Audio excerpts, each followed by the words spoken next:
It is the most prestigious race in stock car racing. Hello everyone, welcome to Daytona International Speedway to kick off a brand new season of CS1 Cup Series racing. It's the Daytona 500. 44th CST31 Cup Series battle on this racetrack here at Daytona today, but only one knows to win today. For the first time since 2021, we'll be crowned a brand new champion, and for the first time, it will be a full season points match. So every race from here to the last race matters for these drivers, because whoever has the most points coming into the year will be a season racing CST31 Cup Series champion. Before we get into this race, we've got some drivers to look out for. Let's get into them. Starting in the front row for the 500 is the 61 of Cameron Perkins, he won the pole, and starting on 7 is the 20 of Chris Bell. Both drivers had interesting door races and very different from each other. Perkins stayed at the rear in his door race. Meanwhile, Chris Bell stayed up front in his door race, nearly won it, finishing second to Austin Cindric. Keep an eye on both drivers, they have definitely brought the speed during speed weeks, including Chris Bell and basically the whole of Toyota. All but Tyler Reddick start inside top 50, which is an amazing accomplishment from all the Toyota because they are very limited in the series. Now, can't overshow Cameron Perkins as well. He is a really good super racer. He's won Talladega 2 times, so they came both of them came back in 2020. He won the first edition of the 500, so keep an eye on Perkins. He always starts at the rear, so the first time he starts up front, and yeah, he'll definitely have a lot of speed. Just keep an eye on him. Speaking of door races, here are your duel winners. Eric Jones managed to win duel number 1 at Daytona after holding off William Bowen and Corey Hamm to do it. And in duel 2, Austin Cindric had to hold off a hard-charging 7 Toyotas to somehow hold on to win that race. Both drivers between only have 1 for a win. That was back in 2019 with Eric Jones. And Jones has not won it in a while, so this could be Eric Jones' best opportunity since, well, Gateland last year to win his second career season Cup Series race. And this could be Austin's best chance to win his first career season Cup Series race. He won the 5th annual Daytona won it, by the way, though unfortunately he fell back late in that race, only finishing 11th. Keep an eye on both drivers, they will be fast against the Daytona. Denny Hamlin, yet another fast Toyota, starts 8th today. However, he's racing with heavy hearts. During the off-season, his father, Dennis Hamlin, unfortunately passed away in a tragic fire incident, and it really hit Hamlin. He was the person that got Denny into stock car racing. And Denny said to me before this race started, if he wins this race, he's honoring it to his father, Dennis. So far, Speed Race has not been too kind to Denny. Right down the last step in the clash after dominating most of it, and the door race losing out to Austin Cindric on the last lap. Denny Hamlin starts 8th today, and keep an eye on him. He will be a factor for this race win. Ryan Blaney, he starts 11th today, and he's looked pretty strong during speed weeks. One of the only non-Toyotas who actually has shown a lot of speed. He won the clash 2 weeks back, and looked really good in this door race. Keep an eye on Ryan Blaney. He won at Talladega, and he won the 5th annual Daytona 500 as well. Starts 11th, what can he do?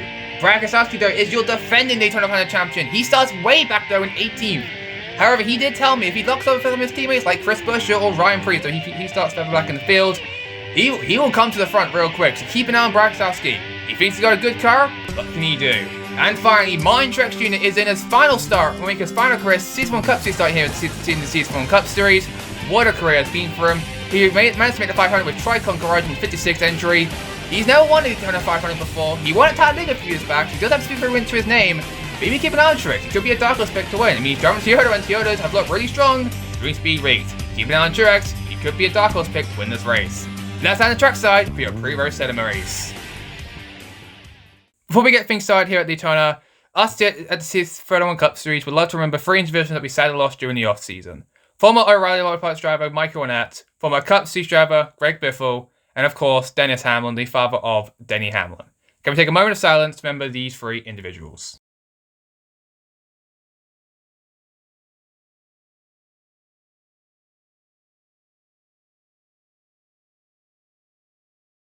Thank you. May these 3 people rest in peace. Now let's head down to your national anthem.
And now, the moment we've all been waiting for. Let's head down trackside for your command. Dwayne "The Rock" Johnson.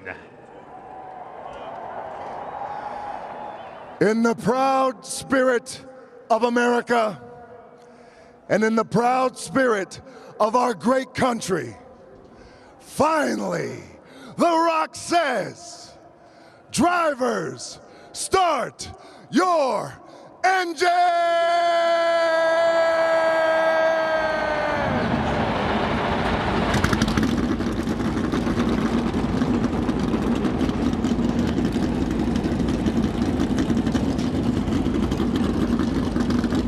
And that's the sound everyone loves to hear. Engines begin to fire for the first time here in Season 5 here at Daytona for the Daytona 500. Before we get into this though, we gotta look at your starting lap. So let's go for that real quick. Row 1, it's your front row for Daytona 500. Cameron Perkins in 61 and the 20 of Christopher Bell. Row 2, it's your duel winners. The 43 of Eric Jones, he won duel 1. And then Austin Cendric, he won duel 2. Row 3, we got one of 4 rookies in this race. It's the 35 of rookie hotshot Corey Heim. Next here's the 42 of John Nemechek. Row 4, 16 of A. Joynet and 11 of Denny Hammond. Right in top 10 of row 5, the 24 William Byron and 54 of Ty Gibbs. Row 6 is the 12 of Ryan Glenn and the 23 of Bob Wallace, best buds. Row 7 is 17 of Chris Bush and the 84 of Jimmy Johnson. Row 8 is the 41 of Cole Cussett and 19 now of Chase Briscoe. Row 9 is the 40 of Alex Bunt and the 6 of your defending Daytona champion, that's Brad Keselowski. Right in top 20 in row 10 is the 56 of Monty Jr. and the 71 of Mike McDowell. Row 11 is 14 of the shotgun rookie in this, Riley Herbst, and the 10 of Evans Fair Jar and the GOAT, Ty Dillon. Row 12 is 2 Fords, Joe Logano and Todd Gillen. Row 13, 2 new teams in the series, Kenner Incorporated, that's Harrison Burden, and for Perkins Incorporated, that's Parker Kligerman. Row 14, the underdog coming into this race, 66, Casey Mears somehow made it into the 500 in duel number 1. Looks to 45, that's the only turret that's kind of struggled during speed weeks, Tyler Reddick. Row 15 to 21 of Josh Berry and the 40 of Justin Ogo for Junior Motorsports. Row 16, it's the 47 of Ricky South Jr. and the 3 of Austin Dillon. Row 17, it's the 51 of Cody Ware and the highest trackhouse car, Ross Chastain. These trackhouse struggled in the dual races. Row 18, it's the 38 of Zane Smith and the 88 of SVG, your third rookie. Row 19, it's 60 of Ryan Priest and 9 of Chase Elliott. Elliott will go to the rear of the field, go and repair and damage after his crash in duel number 2. And around the top 40 in row 20, it's the 77 of Kurt Helfsford and the 4 of Noah Gregson. And now for the first time ever in the series, row 21, it's the Kyle and Kyle show. Kyle Busch and Kyle Larson. And then Ryan Field in row 22, it's 99 Dan Squares in the back of the car after wrecking his primary in the stories. And in 91, Elio Cash Neves has used the provisional to make the 500. However, wherever he finishes, he will not be able to score any sort of points or even purse money as well. So tough race, Elio. Anyways, these 12 cars did not make the show in the dual races, and there was a big name to listen to the 500. Corey LaJoy, Justin Haley, Roger Carruth, Austin Hill, Chadler Smith, Alvin Ferro, good equipment. Unfortunately, didn't make the 500. Roger and Alvin Ferro wrecked down the dual race, so tough break for those two drivers, and tough break for everyone else who missed the show, including Justin Haley, tries to go full time this year, Aspire. And here are your race facts for Daytona 500. We've got 44 drivers, supposed to be 43 since Elliott has a provisional. It is now going to be 44. It'll be 43 for the rest of the season. 22 laps around Daytona, 15% chance of rain. Now there's going to be halfway points now in the series since we are now full season. We remade the points. That'll come on lap 11, which is going to be interesting because the field winner is going to be about 10 to 15 laps. So there'll be no caution thrown. So it's going to be either drivers pit or they stay out for points. It's going to be an interesting strategy there. Perkins starting pole for the 500. And guys, we're about to get Daytona 500 started. Let's get season 5 underway. As the pace car pulls into pit road, a new chapter begins in the CST31 Cup Series. Green flags in the air, the Daytona 500 is underway, season 5 is finally here.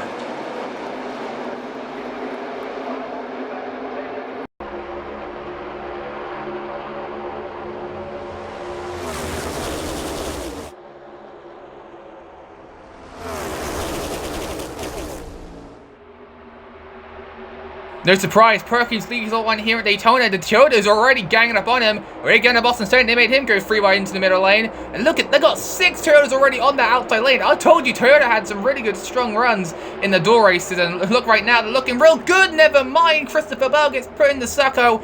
4 wide, Gary goes goodbye. Here comes Daytona looking free wide on the inside. They're 3 wide for second already, only on lap number 2. Holy moly, these guys really want to win this race here at Daytona. Here comes Daniel looking a bit rebound for Perkins. He wants to battle for the race lead. A.J. looking down low, trying to battle Hamlin for the second. This middle lane going. Austin Cendric trying to get a 4th lane rolling. This is lap 3. We've already got 4 wide mid-pack just outside the top 5. Nemechek through the circle. That middle lane down low is going absolutely nowhere. Here comes Allmendinger. He wants to challenge Bergen for race lead. He's got out from William Byron. Here comes Cendric back through the middle lane. Allmendinger is clear for second. Hamlin, he goes up with blocks Hamlin. Same as Perkins. Like I said, Perkins is really good these high speed racetracks. No surprise he's leading here at Daytona as Byron now goes through the middle lane. Goodbye Byron. He has some help from Mike McDowell further back. Oh, and Cole Custer gets shoved into the middle lane. Here comes Alex Bowman now looking down low. 100 car gone. Another 100 car comes to the front. Perkins leading at 5. All these laps Perkins is leading right now is not good for these drivers. Every lap led equals 1 point, and the most laps led equals 5 points. So right now Perkins has the most laps led currently right now, but it could change if he does lose the lead right here. But it's Perkins, so he probably won't. Fly over the fields, they fly down the back straightaway. Here comes Bowman trying to get that inside lane rolling. Cole Custer trying to get the middle lane working. Allmendinger though is really not trying to get Perkins as Perkins goes down and blocks Alex Bowman.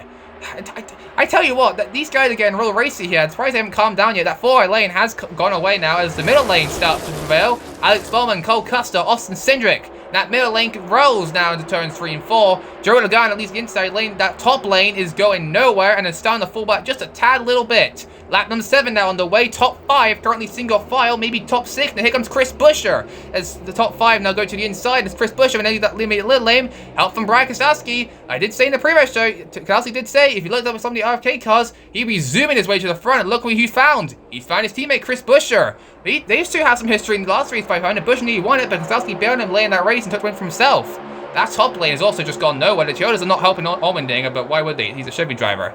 Perkins though still leading. Chris Buescher trying to get this middle lane rolling. Just nobody going anywhere right now. Maybe it is. They got some men down the back straightaway. He's got help from Nemechek. Jones and Heimlich come back to the front. As Perkins comes to the cross the line. Lap 9 on the way. Only 2 laps to go. Before the stage ends, we got trouble further back. Bury and Stenhouse. Spin for the infield grass. Oh, and big contact. Holstervard, Mirrors, Gillen. Several cars involved in this one. Caution is out for the first time today. And when you thought the racing was just calming down, well, it wasn't. Berry gets turned down to the infield grass. Frickstaff Jr. involved. Carson Holstervard got just absolutely torn up. The rear of that car is all torn up. Todd Gillen's got some damage. Casey Mears also involved. The underdog story in this. Oh man, top right for him. Parker Clayman and Perkins cover his first race, not getting the way he wanted. Stenhouse spun into the pit stall. Not his pit stall, but spun down there. Doesn't look like too much damage for Stenhouse. Looks like they're going to continue. Chase Briscoe also got a big chunk of that. Looks like the whole front of his car is all torn up. And Dean Smith somehow managed to grab the commit line cone. I don't know how he managed to do that, but the cone is right in front of him. Looks like he got a bit of damage in that wreck as well. Obviously, the red flag is out. Cars are stopped on the back straight off for this mess on the front straightaway. It's just going to take some time for safety to kind of clean up this mess. Doesn't look like, thankfully, it wasn't too bad of a wreck. Not many cars involved, but definitely a big wreck to warrant a red flag here. See safety 2 coming to the scene. Kligerman and looked like Gillen have got their car fired. Mirrors, Berry, and Holtzman having their cars just stopped down there in infield grass. Here's a replay of what happened here. So coming off turn number 4. Looks like either Berry got washed up and gone to Heim, or Stenhouse tried to make it 4 wide and got into Berry. Whatever the case is, both of them made contact, spun through the infield. Stenhouse managed to save it. He managed to keep it. He managed to save it and keep it race from the racetrack. But Josh Berry just overcorrects, slides right back in right front of traffic, and then bang into Carson. My goodness, big hit there. Got some airtime. Mirrors nowhere to go. Pow into Mirrors. Kligerman nowhere to go. Briscoe gets nowhere to go. Gillen tries to avoid into the infield grass. Gets tagged by Berry. Good advice everyone else does. Surprised this wreck wasn't as big as it was. Thankfully, it's not as big because this wreck could be more worse if it was like a 15-car pileup. Thankfully, everyone else put the brakes on time and managed to avoid this wreck before this wreck could have been much worse. See Berry's out of his car. Thankfully, he's alright. Taking some decent hits there from a few cars. However, he's not winning this race. It's top right for him. Mirrors, Cinderella still unfortunately. The glass slipper did not flitz. So his day's also done. Top right for Mirrors. Carson Holstervard also done for a day. That 77 Ziegler machine is all torn up. Top right for him. Stands on pair against repairs. Again, not too much down to Stenhouse' car. I think he's the only one here who can get to continue on this race, so good for him, I guess. And then Todd Gale and Paul Kligerman. Kligerman's taking his car behind. Too much damage. His day's done. And Todd Gale, they're going to try and repair the car behind the wall and try and get back on the racetrack, but he'll go multiple laps down, so his 5 chances are basically over. Unless he's only out there to kind of gain a few more positions, more cars back out there. So we'll see what the 34 team has planned. Anyways, big crash on Sun's front race, takes out a couple of drivers. Don't go right back after these quick mouse messages.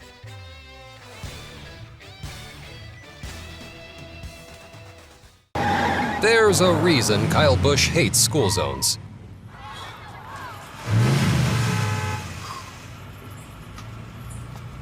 Just like there's a reason Morgan & Morgan is America's largest injury law firm. Injured? With over $25 billion recovered for our clients, there's a reason to go big. It's a school zone, Bush. Easy, Rowdy. Hey, Dad, maybe Mom can do carpool next time. Morgan & Morgan, America's largest injury law firm. Welcome back to Daytona. 5 cars were taken out of the race after a big crash in the front straightaway. However, 34 team and Todd Gillen are going to try and get the 34 car back on the racetrack. With a window, will be a few laps down, but they're going to try and get out there, try and gain a few more positions on the racetrack. Points mean everything. Anyways, Perkins stays on the racetrack. However, everyone else comes to pit road or here on lap 9. Let's send it down to your pit reporters. Alex Bowman comes to pit road from the second position. It was late call from Black Cow to make him come down pit road. There's going to be a few only stoppers. It looks like tires aren't wearing out as much. It looks like most of my cars in my area are only taking a few only. So it looks like few only is the call for most teams. Chase Brescia extensive front end down the front of his car. However, James Swan and 19 team are going to try and repair this car the best they can to get Briscoe back on the racetrack. Back to you in the booth. Thanks, guys. Alex Bowman win the race off pit road with Chris Busher, Cole Custer, Ryan Blaney, Brett Selty, Austin Stendrick. Live report on pit road. Those teams are only taking fuel early as tires aren't really wearing out as much. However, they aren't going to be the race leaders as several cars stayed out as we are coming close to the halfway points award. We'll be right back after these quick messages and be back for the restart. Guide, cold and smooth survival skills. To avoid going in circles, make note of recognizable landmarks, like that. What's wrong with going in circles? Different circles, Ross. Okay. Head for the mountains.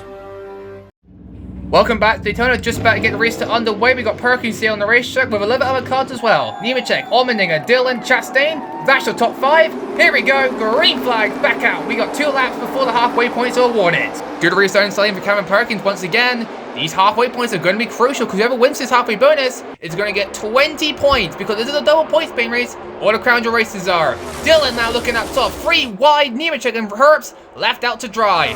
What can AJ Allmendinger now do? Perkins has led this entire race so far. He has led 11. He's led 10 laps. Make it 11 laps. 1 lap to go before we start handing some points. Here's Allmendinger looking up top, trying to take the race lead for Perkins. He's got teammate Ty Dillon right behind him. Top 4 looking for a single file. Mike McDowell keeping his name down to the picture. All these guys stayed out, remember, as they come to the rest for one final time. Can the color cars are take the race lead for Perkins? Here comes Allmendinger looking down low. Perkins blocks. Can't do anything. And here they come through the tribal. Green and white checker flags in the air. And Cameron Perkins wins the halfway bonus. And remember, we do not go on the caution. Never mind. Cole Custer spins through the infield grass. And we're going to caution anyway. Never mind. What I was going to say is that we do not throw the caution and the race continues like nothing happened. But at last, Cole Custer said, "Now I'll just spin out in the infield grass here." And not only is he now stuck, it appears, but he also took out the cone as well. Can we stop taking the cone to Coney Island? That's like the second we've taken out today. Jesus me. Custer will get pushed out of the grass. He'll continue on the race. Doesn't like too much damage to him, but his good run, unfortunately, is going to come to an end here. So tough break for Cole Custer. His replay of what happened to him. So cut off turn number 4 here. Top left your screen. Top right your screen. He's coming to the frame here. That is a weird place to spin out. I'm going to believe Ryan Blaney got through him, because I don't think Custer would have lost it by himself unless he lost that much talent, but I don't think he has. Very interesting spot there. I'm going to believe Blaney took him out there. Maybe a bad bump draft gone wrong. So top right for Cole Custer. That is going to end his good run. He's got a chance to get back to the front, but we're going around 10 laps to go here, so his chance maybe win the 500 could be over and it could be in jeopardy. So he's got more work to do to get back to the front. Anyways, pit lane is open, and the cars that stayed out before are going to pit this time. That is going to include Perkins. Let's send it down to your pit reporter. After leading the first 12 laps of the race, Perkins will find his surroundings to come down pit road. He says he loves to hand them to race cars, no shame to be down there. However, interesting, the team's going to take 4 tires and also no code fuel. Interesting journey because everyone around me is still taking fuel only, so interesting journey for the 61 team on taking 4 tires. Bash you in the booth. So we're Perkins taking 4 tires. Ross Chastain now win race off pit road. Fury only stop for him. Allmendinger, Bush, Dillon, Byron right behind him. This race got interesting now because Dominic Carlday is going to be restarting mid-pack. This is about to get exciting, folks. Anyways, Perkins will win the halfway bonus. Meanwhile, Cole Custer spins off turn 4. Don't go right back up these quick messages. Chili's wanted to reintroduce the Presidente Margaritas to a NASCAR audience, but that was pretty complex, so we came up with the catchy line. Ride the Dente, ride the Dente, that's all I wanna do is ride the Dente. Now, is this here country song about Chili's Presidente Margaritas just a shameless way to sell Chili's Presidente Margaritas? Yup, sure is. Ride the Dente. Welcome back to Daytona. The sun's going down here in Daytona Beach, and Ross Chastain, he's going to restart 21st. Perkins 27. These guys just pitted. Got a lot of work to do, especially Perkins. He's led over the half the race so far. He can look up the most laps led award if Chris Buescher here, who is now new race leader, loses someone else. Buescher leads the field back to the green flag. Bowman, Kozlowski, Hamlin, Cindric. Back to the top 5. Here we go. Green flag's back out. 10 laps decided here at Daytona. Side by side, Buescher and Bowman. Kozlowski shoving Buescher. He'll shove him to the race lead. Hamlin's not giving too much shove to Bowman. Bowman's kind of a sitting duck here. He's got no Chevy drivers. The closest one is down to third back. Bell making it 3 wide, and Denny Hamlin's going to abandon Bowman. Goodbye, Bowman. He's got no sort of help. Well, he's got help from Ryan Blaney, but I don't think Blaney's going to help him that far. Buescher and Kozlowski up front. Remember last time, Buescher was leading, Kozlowski bailed on him. Will he do it again, or will he help Buescher to his 500 victory? We'll have to see. Oh, and Bowman gets shoved 4 wide through the middle. Goodbye, Alex Bowman. Hendren Motorsport just not having a great day today. Really no good speed weeks. Here comes the third lane. Here comes the middle lane. Austin Cindric goes up with his tensing teammates Blaney and Nagano. Buescher, though, still leading. Here comes both lanes, top and middle. Here comes the middle lane. Austin Cindric with a push from Ryan Blaney. He's in a side-by-side battle with second. Here comes Buescher. He'll go up to block Cindric. Rose now straight race. Cindric looks up high. Buescher tries to block. Not clear. Cindric through the middle. And here comes Kozlowski. Looking to the inside and will go to the race lead here at Daytona. Kozlowski blocking high, blocking low. And he'll lead this lap. And that will give Cameron Perkins the most laps led award. That is 5 extra points to him. He's gaining points. He's not even leading the race at this point. He's even dropped to the rear of the field, by the way, which is crazy. Here comes the outside lane led by Denny, 4 wide. Here comes Ty Gibbs now. Daniel Suarez. He started 43rd. Where did he come from? And may make so much moves. Eric Jones now to the lead, bailing on Kozlowski. But here comes Hamlin, side by side for the race lead. Jones has Gibbs to help him. Hamlin's got Bell. Bell giving Hamlin nice shoves. Going to the race lead goes Hamlin, though. Nice shove from Chris Bell through turns 1 and 2. They are 4 wide just outside the top 5. Holy cow. That 4th lane at top is starting to fade back. That's Chris Buescher. He's got cheerleaders behind him, so that's not going to help him. Though top 2, maybe top 3 single file. As the lights go on here at Daytona, the sun is set. We are now under the lights. But here comes the Penske cars. Ryan Blaney, Joe Whittaker, Austin Cindric. They have locked together and they've got that top lane rolling. Here comes Blaney. He's side by side with about a second on Christopher Bell. And the middle lane is now coming, led by Daniel Suarez, the 4th lane. I think that's led by Harrison Burden. It's now dropping to the rear. No one wants to go in that 4th lane. There's Denny Hamlin. We're now only 4 laps away from the end of the 500. Bell, can he go around him? Or will Denny Hamlin go and win? But here comes Ryan Blaney looking out top. Bell, here comes Bell, looking up high. Hamlin blocks, too much. Here comes Blaney outside. The momentum dies off and Bell and Jones go for the middle once again. Here comes Ryan Blaney, coming to 3 laps to go. It's Blaney to the point. Denny Hamlin, though, is not going to give up. He's racing for his father. He would love to win it for Dennis. But Blaney wants a second final victory. But what about the guys behind him? Ty Gibbs, he never won a race before. Maybe it's got a top 5 or top 10. Logano, Kozlowski, Cindric, Suarez. Jimmy Johnson's in the mix. He could win this second career race. Side by side, coming to 2 laps to go. It's anyone's game inside the top 10. Ryan Blaney leads it. Denny fine on the inside. Logano gives a shot. Then Logano gets turned. Through the field, and there they go. The entire field comes flying apart. Oh, and they're still piling further back. Oh my goodness. And the caution is out, and I mean, start counting because there's a lot of cars in this one. About what, 20 cars in there? I see a lot of them. Kozlowski, Johnson, Cindric, Logano, Suarez, Jones. Oh, Montreux doing his final race. Not the way you want to go into it. Oh, Elliott's back there. Custer again. Harrison Burden, Allmendinger. I mean, it's easy to tell he wasn't involved in this, right? There's like several cars littered here. Chris Buescher as well. He tried to drive away, but I mean, as you can see, the car is just torn up. I think he was underneath someone back there. Jesus me. And for the second time today, the red flag is out. Cars are stopped in the front straightaway. Well, I should say cars. Well, I should say what's left of the field is stopped in the front straightaway. I mean, think what, 10 cars made it through unscathed? Even like guys like Olga and Riley Hurts back there actually have some damage. So, oh my goodness me. A few cars are going to drive away though. Dillon, Elliott, Bowman, Allmendinger, Jones, I see reversing, Chastain. I don't know how he's driving that thing. That thing is all torn up. But man, get the list rolling because we got a lot of lanes right here. What even happened here? So coming for the tri-oval, it looks like Kozlowski and Suarez pinched himself into drive and oh my goodness, Austin Cindric nearly got air. Corey Hyde made it through that one somehow. I do not know. And everyone else behind just goes piling on in. Just, oh my goodness, just big crowd. And then behind Elio, with the biggest argument I've ever seen, just piles in a row. Poor Harrison Burden, like, poor Harrison. So your lot of race cars getting told back to garage area. They did end a bit earlier than expected. I feel that's early expected, I should say. Keselowski, Swervers, Johnson, Shrek in his last race. Unfortunately, he's not going to win. He would have wanted. Real tough break for him. Chris Buescher on the rollback, getting taken back to garage area. Again, tough break for him. Just a lot of good race cars getting taken out, all because of Logano and Swerve. Logano and Keselowski and Swerve getting into it. A lot of cars on pit road against Perez. They're not all cars getting taken out. Ross Chastain, yeah, I had a good feeling he wouldn't just continue on. That car is all used up. His day is done. Tough break for us. But hey, at least go time for drivers. We'll continue on in this race. So the big one strikes on the front straight, taking out several drivers. Don't go right after these quick commercial messages.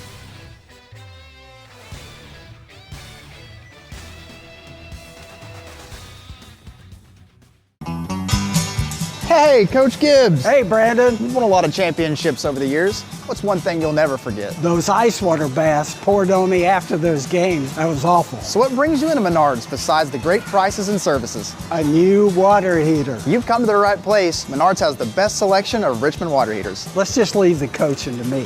What do you buy? A water cooler to celebrate our next big win. Oh, no. Save big money at Menards.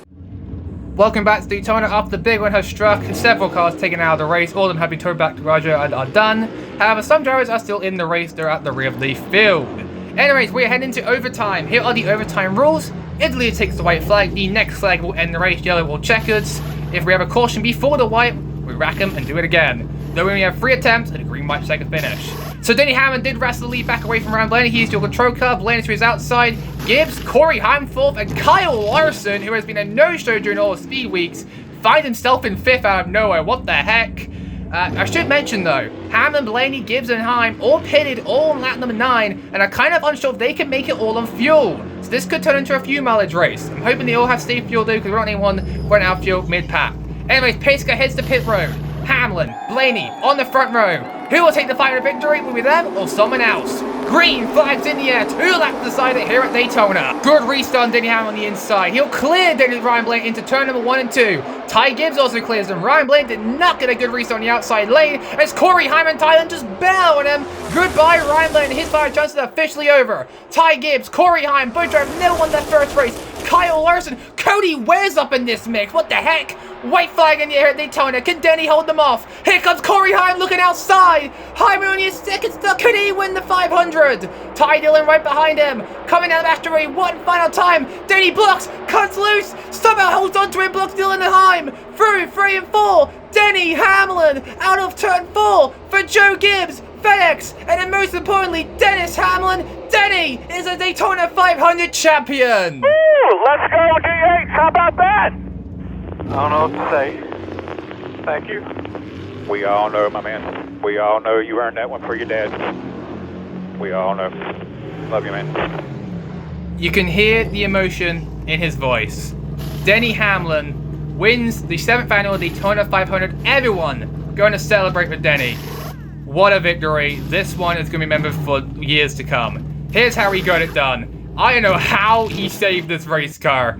Absolute madman. Nearly got turned by Heim. Somehow came up. Dillon had a run. Somehow blocked Dillon. How he did that, I do not know. Pure talent from Denny Hamlin. That's what it takes to win a Daytona 500.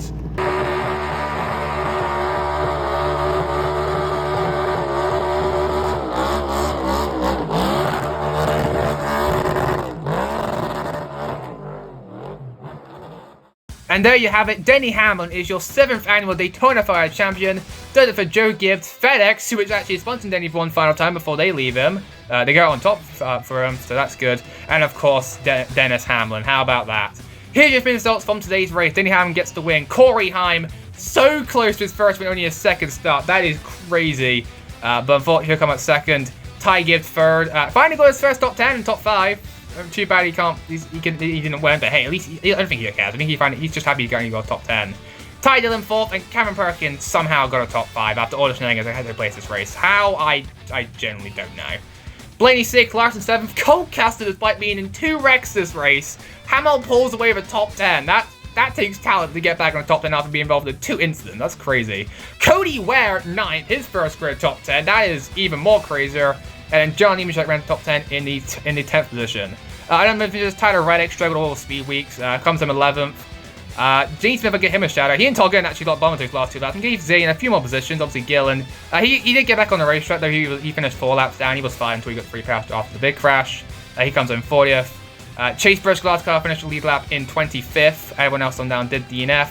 Chris Buescher, on the other hand, did get the fastest lap, so that's 1 extra point to him. And if it's 3 laps later, that gives him 27 points, so something, a few points, extra points for him. And so here are your point standings after the first race of the season. And despite winning the race, Denny is not the points leader as Cameron Perkins maxed out on points all day long. He is the points leader with 73 points. Oh great, I can't wait for BMW another season. Yippee. Interesting names currently up in front. AJ Allmendinger, both quality cars. Dylan's 3rd, Allmendinger 7th in points. Ware's 11th in points. Custer's 10th. A couple interesting names around the top 20. Even some part-time starts like Justin Allgaier, Mons Jr. Yes, part-time teams do score points as well, just not the full-timers. They do score points as well. And you see that white line there? No, that's not no playoff cut line. It's the 4th season. That's the cut line for whoever's locked into the next race. It doesn't come into play until the 3rd race of the year, but from 3rd race onwards, whoever's in the top 35 in points will be locked into that event. 36 on down there will need to qualify their way in. So just to note things out there. One thing I also want to know as well is that Noah Gragson chased out in the wrong positions. Gragson's supposed to be 21st, Greg Elliott's supposed to be 20th in points. Again, whoever is doing the graphics, I really gotta fire them, man. Jeez, whoever, seriously, who is doing the graphics again? Seriously, I need to sort that out. Jesus me. Anyways, that will do it here in Daytona for Daytona 500. Congratulations to Denny Hamlin for winning the 500. He is looking to be an early championship favorite to win the championship, though he has to beat Cameron Perkins to get that done, because obviously he is the points leader. And it's not going to get better for Denny. Next race, we're going to Las Vegas, Motor 3 for the 2nd race of the season, the Pentoval 400. Unfortunately, another one of Cameron's better racetracks, so Denny, they have a lot of work cut out for him. It's still early in the year, though, so things could change at Las Vegas. You never know. Anyways, this is us at the CST31 Racing Network sign out, and we'll see you all at Las Vegas. But for now, this is us at CST Network. Sign out for now, though. And congratulations to Denny Hamlin and Joe Gibbs Racing on winning the 7th annual Daytona 500.